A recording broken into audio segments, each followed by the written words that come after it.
All right, let's get started. Hello, everyone, and welcome to today's webinar, Security Decentralized. My name is Mania Den, and I'll be your moderator.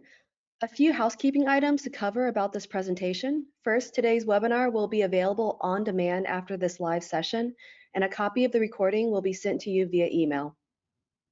If at any time you have a question for our speaker, please feel free to send it through the questions box in your control panel. We'll be answering questions at the end of the presentation. For today's presentation, our speaker will be Aron Eidelman. Aron is a solution architect here at Castle and a critical part of our field go-to-market team. Previously, Aron has worked in distributed systems design, product development, and multi-cloud security.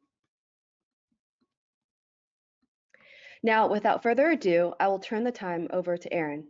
Aron? Great, thank you so much for that introduction, Mania, and thank you everybody for joining us today. I'm really looking forward to delving into the topics that we have for today. In particular, what we're going to look at today is a problem that has been growing over the years, but it's also one that we have unique opportunities today to solve, and it's the problem of identity. Now, one of the greatest parts of my job is that I have the ability to speak with engineering teams, product teams, risk and security experts across many different industries.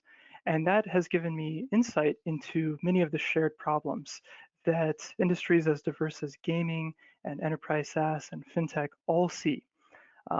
What's also interesting about the problem of identity is that it doesn't just occur with machine identities or with services. It also is now growing and expanding with user accounts.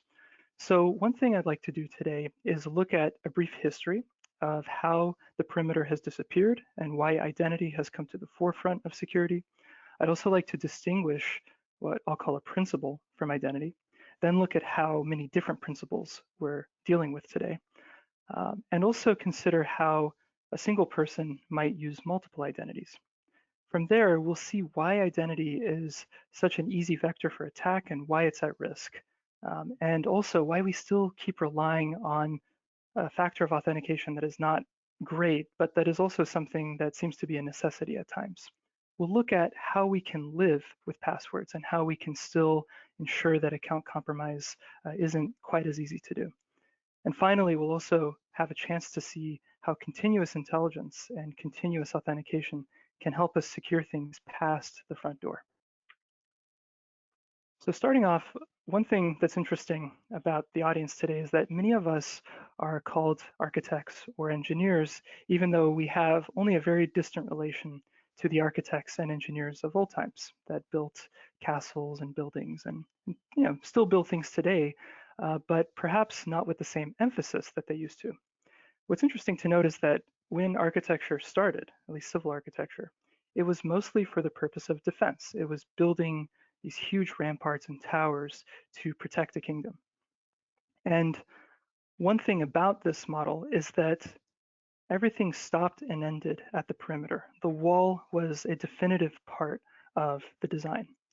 Similarly, if you look at how systems used to be, there was no distribution. There was just a mainframe with a terminal that a user would access, and everything, even though the mainframe might be very large, would typically fit inside a room. So as long as you could secure the room, you were pretty confident that you would secure access to this mainframe. Over time, though, keep in mind that as the Middle Ages progressed and gunpowder became more common, cannon entered the battlefield. And with cannon, there was the ability to destroy these walls and knock them down and turn a means of defense into a hazard. So this led to an architectural revolution during the Renaissance, with the advent of what's called a star fortress or a bastion fortress. And entire cities were designed with this principle of having very low, flat ramparts that were divided and separated at specific angles in order to serve as a countermeasure for the new types of weapons entering the battlefield. What's interesting too, though, is that we eventually had to grow past the mainframe. We needed access well beyond just one central terminal. And because of that, we needed to invest into clients and making clients more and more autonomous to the point that they had their own memory. So the computer that you use today, even though it might connect to a different server, it has a lot of power on its own. And so we start to see a similar kind of distribution and flattening of the perimeter. And then finally, there was the advent of the airplane, and this changed everything as far as creating perimeters and defenses. It changed how we define these things. The walls vanished. And so even though on a radar map you may see these lines or radius expanding from the center, it really serves no physical purpose. What's really of concern is the identity of the aircraft inside this perimeter, inside this radius, looking at the types of things that are entering into the system rather than what's at the edge of the system. So similarly, we're seeing the walls vanish in terms of how our systems communicate with each other.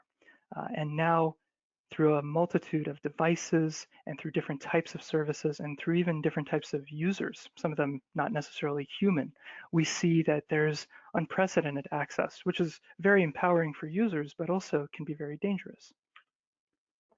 So I've spoken a bit about identity and how it's extended, but I also want to switch to the topic of principles, right? I mentioned that there are users, and the principles that I'm talking about today would be a person, a device, a machine construct. So not necessarily a server. It could also be a virtual machine or a container or even a platform, something like a function as a service. And then also bots, of course. Bots make up such a vast percentage of internet traffic that we really need to consider them as a principle. What I think is one of the most important things to distinguish, especially when talking about how to improve how we architect identity, is to distinguish principles from identity. Because in some cases, you'll find that there is not a one-to-one match. In fact, in many cases, you'll find that. Just for example, account sharing today is extremely prevalent. We see it especially with things like streaming services and e-commerce, but even in enterprise settings where account sharing is not supposed to be happening, a large percentage of enterprise system administrators admit that they're sharing accounts. So we see this where it's okay to happen and also where it's not okay, where non-repudiation is important. And it's just a reality that we have to face. So in that case, though, what you have are multiple principles assuming one identity. Similarly, you could have a device that is able to shift identities pretty easily. A good example would be IP address, where every time you enter into a new wireless network, your device is able to assume a new identity. And we understand that it's ephemeral. We understand that it's kind of a throwaway identity, and yet we still rely on IP to an extent with our access control rules. We still can associate IP with, say, a Tor node or a malicious address. And then finally, we have the identity of services. In this example, say cloud services, where the principal could be a machine that's based in Virginia or Cape Town or Beijing. And in all those cases, what the service does is completely indiscernible. But what unites them is the fact that consumers are making requests to one central identity. That identity serves as the upstream, as kind of an abstract version of all the little individual parts. All in all, we see that identity and principles are different, and yet authentication is the process of associating a principle with an identity, of checking it is what it says it is. So now we can start to see why authentication doesn't always work as well as we wish it did. One key thing to keep in mind as well is that any single person is operating under multiple identities, and they're doing so out of necessity. I mean, just today, I've probably logged into 5 accounts just to get to this webinar. And beyond that, I've used the same account to log into at least 3 different services. So there is this notion of federation that we've had for a long time now. But something that's interesting is that federated identity, where you have one account that can be used to access many, many services, didn't take off quite the way that we thought it would. Starting even with local variants. So when LDAP and Kerberos were all on-premise and strictly for enterprise, it didn't have very widespread adoption. And this is very unusual because it seems to take a lot of complexity away from development. It seems to make life much easier for developers. So it's unusual why it didn't take off.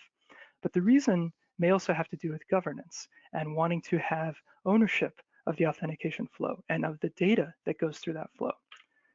And so when we get to the point of asking, well, if identity is such a a weak spot and we want to secure identity, why not just have one universal ID that is super secure, that's like a single source of truth that unlocks everything? That way we would know that there's one point to defend.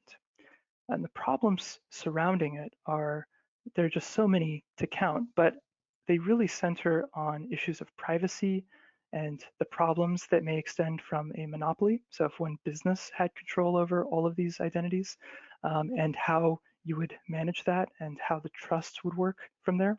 And also the fact that today, when we talk about federated identity, these are usually existing services. So an e-commerce service or an email service that a person can opt out of. They can choose no longer to use that account. Whereas if you had a universal identity, a person would pretty much be stuck inside it. So that just explains briefly why I think this hasn't become as pervasive yet.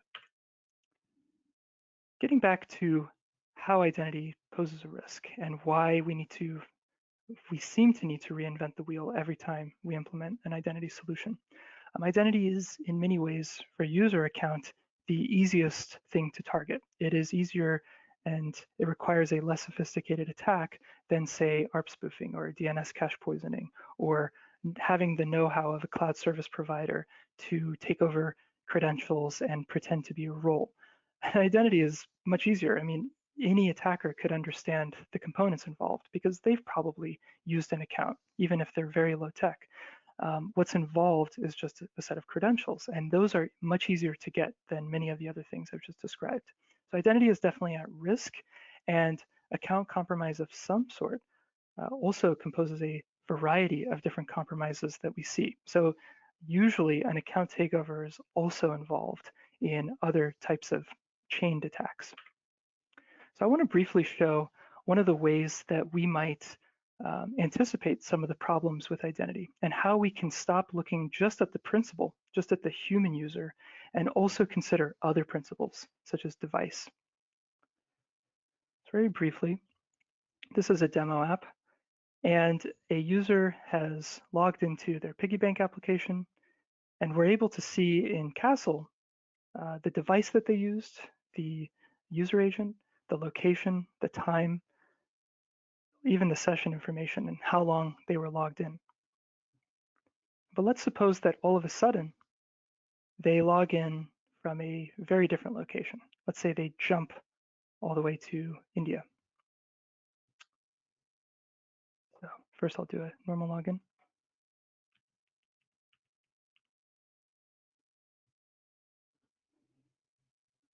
Now, if all of a sudden they were to log in from India, alas, there is a one-time password challenge, right? And in this case, because we've detected that there is this unusual aberration, there's a need to challenge this login. And this is a common part of many flows, but the accuracy in identifying these risks is really the question, right? So if a user enters this one-time password, then they've more or less proven, well, I have access to this email address that I registered with. So there's an added layer of confidence that I should be able to access this. Needless to say, we want to keep track of these events over time because it helps us to build a profile of what is risky behavior. Again, we're not just assuming that a user is who they say they are on the basis of their password. We're also really looking at all of the events and all of the signals that take place over time that give us insight into how things are changing, what things should be trusted and what things should be considered suspicious. And we have insight into the level of sessions and which devices they're using. So we're clearly concerned with not just the user identity, but also the device identity, right? The device is an important principle that comes into proving that a user is who they say they are over time.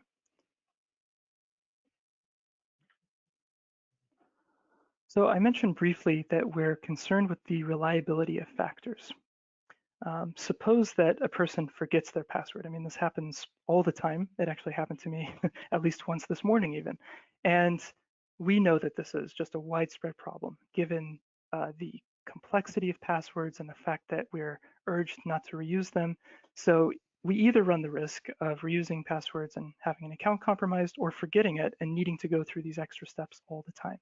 So because our memory is not very durable, passwords are easily forgotten. That's not a reliable factor.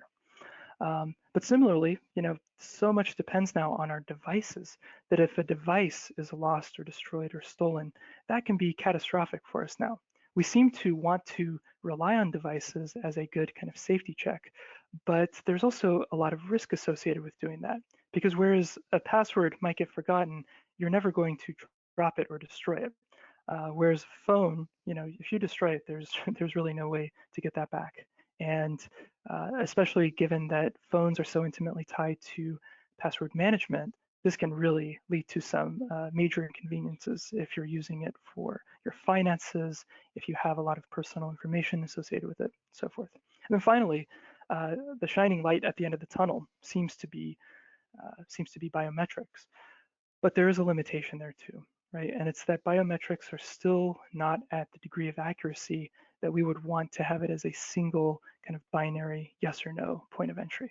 And that's why even with the advents of using your fingerprint to get into your computer or your facial recognition to get into the phone, we still are at a stage where there needs to be some fallback. There's enough inaccuracy that we also can fall back to a password in those cases. Right?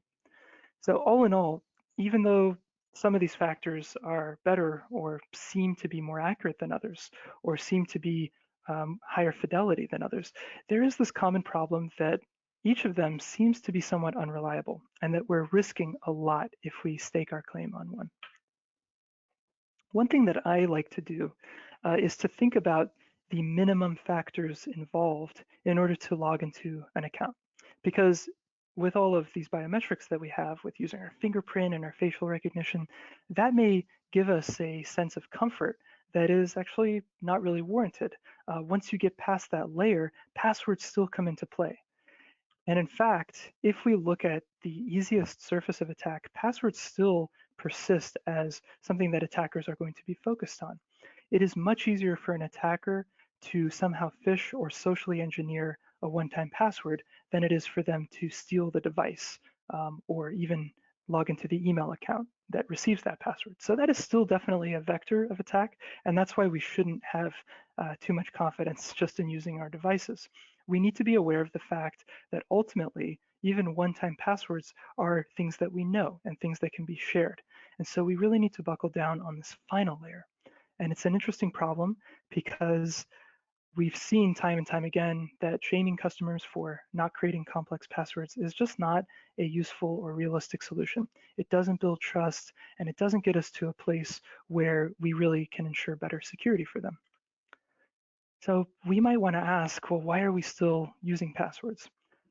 Given that devices can be stolen and that a lot hinges on the type of device that we're using, and also given the fact that accounts are meant to be portable, the entire purpose of having a login page is precisely so that you can log in using different devices. We can't go entirely that route.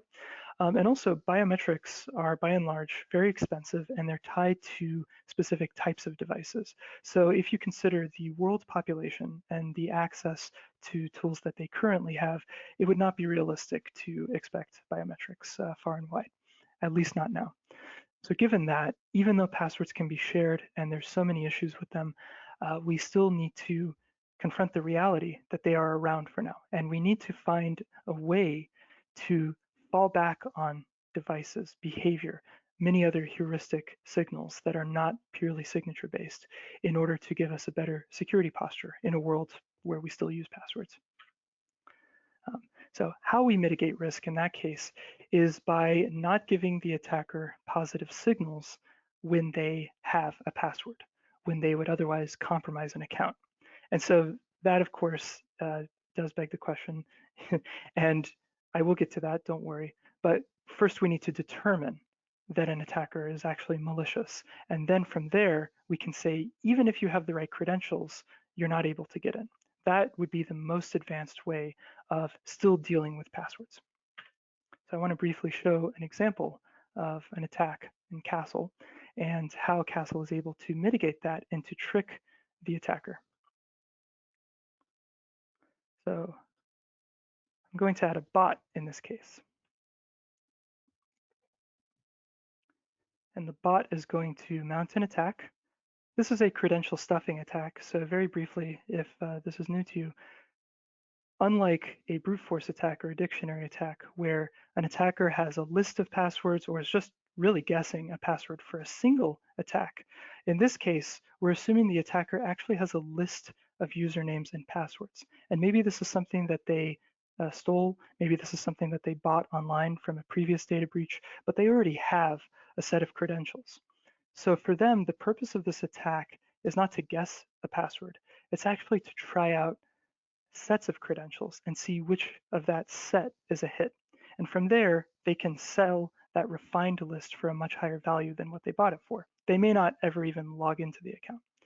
So what they're looking for is not necessarily what they can do inside the account. They're just trying to see, do the credentials work at all?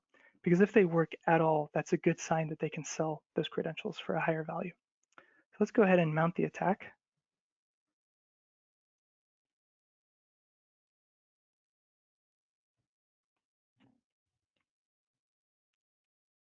You'll also notice that they're rotating through IP addresses in order to avoid being pegged at one IP, right? So again, even the attacker is taking advantage of mixed identities in order to be able to mount this attack. So let's say that they've mounted this attack, and in the midst of it, they happen to have the correct username and password of one of our users. So instead of giving them any positive signal that they have successfully logged in, instead of saying, oh yeah, here's your account, or this is suspicious, here's a one-time password, there is no positive signal at all. As far as the attacker is concerned, this was a complete failure, right? And this is extremely important because it means that their entire set of credentials is burnt. It looks like it's useless. And this may not be even that surprising for an attacker. Maybe they got scammed. Maybe what they stole just didn't have any matches. So they're more likely to just leave this site alone because they think that nothing is going to work on it. Meanwhile, in the background, we've given the user plenty of information that they need to make the right decision. We've said, hey user, we noticed that there was this unusual attack using a headless Chrome browser from Japan. You may want to reset your password because otherwise your account would have been compromised. And even at a user level, again, we're interested not just in the identity of the user, we're also interested in the behavior on the account, all of the devices that are accessing the account. And here we see that there's this very high risk event emanating from Japan. So based on these signals, we identify risk. And then based on how all of this ties into one single account, we understand the overall health and safety of that account. So in this case, if our user resets their password, then they're able to log back in. And the risk associated with that account is also somewhat lowered. Now, this is just on the level of a user, but consider at a higher level. Those attacks may affect multiple accounts, and it's extremely important to be able to see that activity at a higher level. It's not enough to just look at one particular identity. And from having that high-level overview, we're also able to identify malicious signatures for specific devices, right? We're considering more than just the principle of a human user. So in this case, we've seen device-based risk and how we build a profile based on attributes of the device. And really just tying this back to the idea of principles and identity, this is because we're expanding our understanding of identity to also include other principles or other components. We're not just treating it as another factor. So over time, we've seen that logins might be optimally protected, but what happens when an attacker does get into the account? When they do get into the account, we still want to be able to anticipate certain types of risky behavior. So for example, is it an unusual time of day that they're doing something? Are they trying to withdraw an unusually large amount of money? Is there bot-like behavior even once they've gotten past the login, right? Suppose that there was a challenge where they needed to identify a kitten in an image and they were easily able to circumvent that challenge, but now a bot is moving around inside the account with those compromised credentials. What do we do then? In that case, having the ability to customize our policies and to be able to say at a fine level of detail, I want to ensure that even if someone gets in, any bot-like activity is going to be detected and blocked, right? So even if they are able to log in, say they hijack a session or are able to phish a one-time password,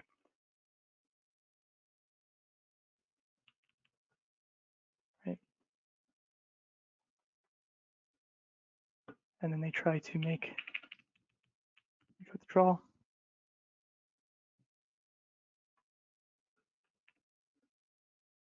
Couldn't complete the withdrawal because we have this risk policy that identifies certain traits indicating a potential bot, right? So even after they've gotten past login, they're still stopped dead in their tracks.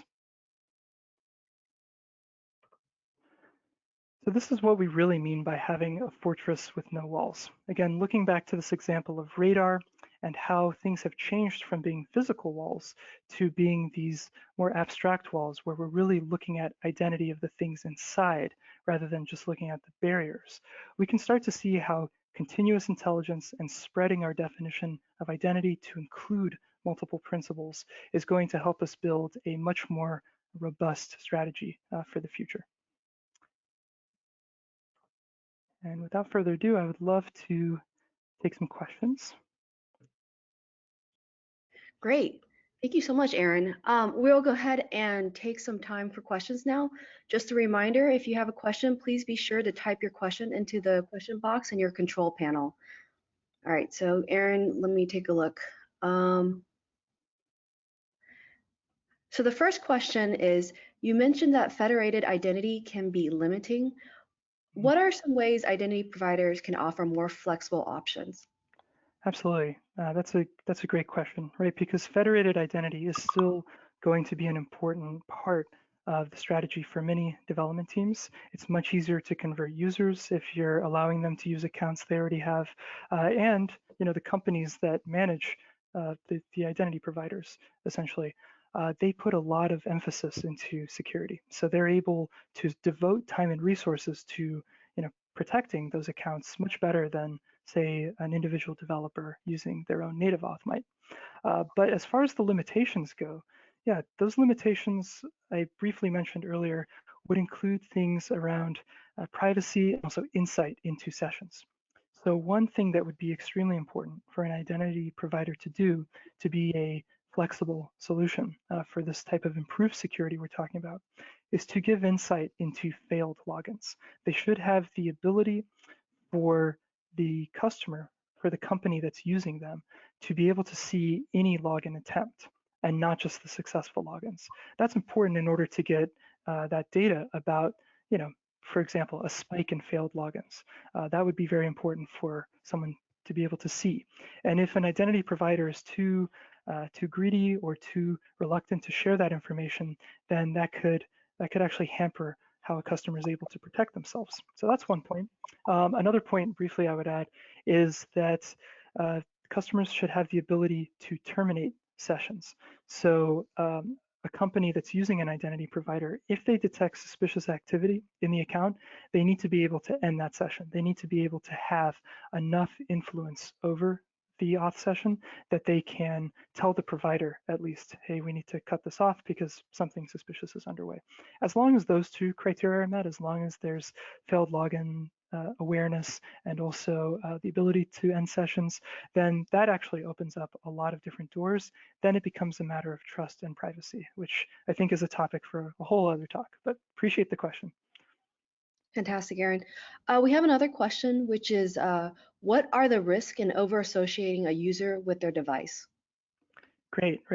So I had mentioned earlier that there is the possibility, that someone may lose their device, and so because of that, we would really want to stray away from using it as a single factor of auth.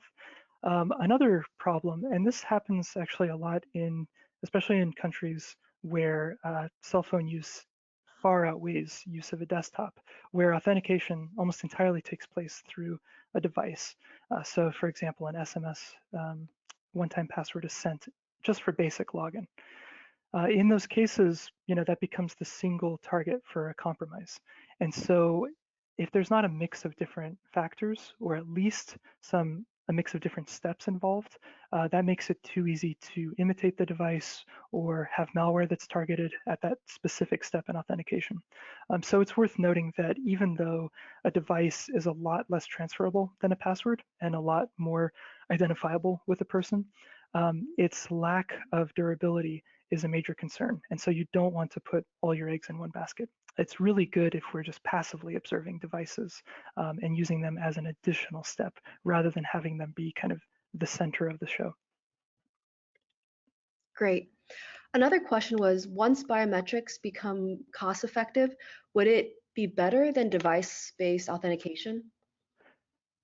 That's a very interesting question, and I'm not sure I can answer that completely. But I mean, it is a lot harder to forge biometrics. It's not impossible though. And to give a funny, if not scary example, to get into a data center of a major cloud provider, you need to go through 9 steps of authentication, and that includes a man trap where they identify, one person at a time, and hand fingerprint scanner. But the first step is a retina scanner. And one of the components of the retina scanner is to check for liveness, to check that the eye is actually a human eye and it is alive and has the right body temperature and all those types of things. You can see where that's going.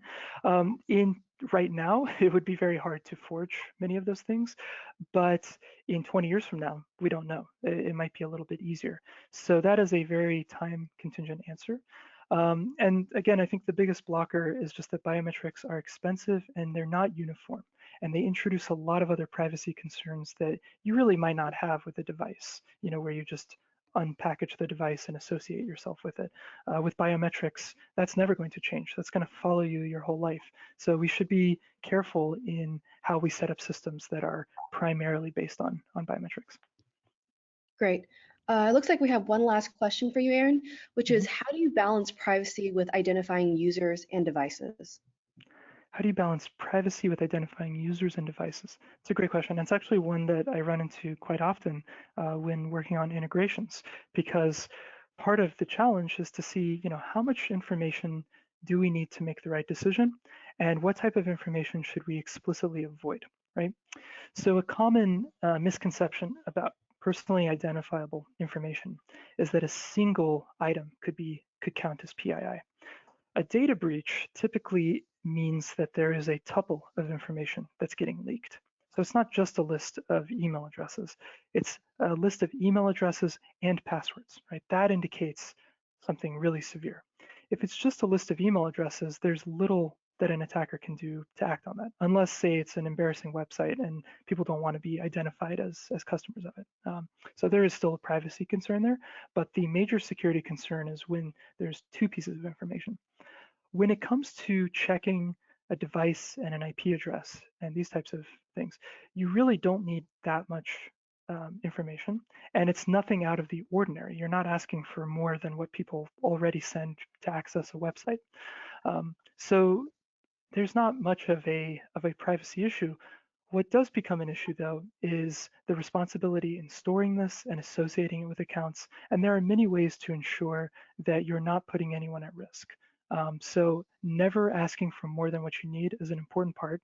That's something that, to have a customer's trust, has to be front of mind, that you are only getting the information from them that you need to help them. If you ever start taking information for the purpose of exploiting them or selling that information to someone else and so forth, that really, we can't use security as an excuse there. And I'm so glad and proud that Castle doesn't do that. It's something that will become more pervasive in time, but it's something that requires a joint effort. It requires companies like Castle having an awareness of it, and also compliance and just an understanding around regulations. Wow, Great. thank you, Aaron. Mhm. So that's all the time we have for today. Thank you everyone for attending today's webinar, Security Decentralized. I appreciate that you took your time out of your busy schedule and spent it here with us at Castle. If you'd like to learn more about Castle and how we protect identities, please visit us at www.castle.io. Have a wonderful Wednesday and hope to see you again at another Castle webinar. Goodbye.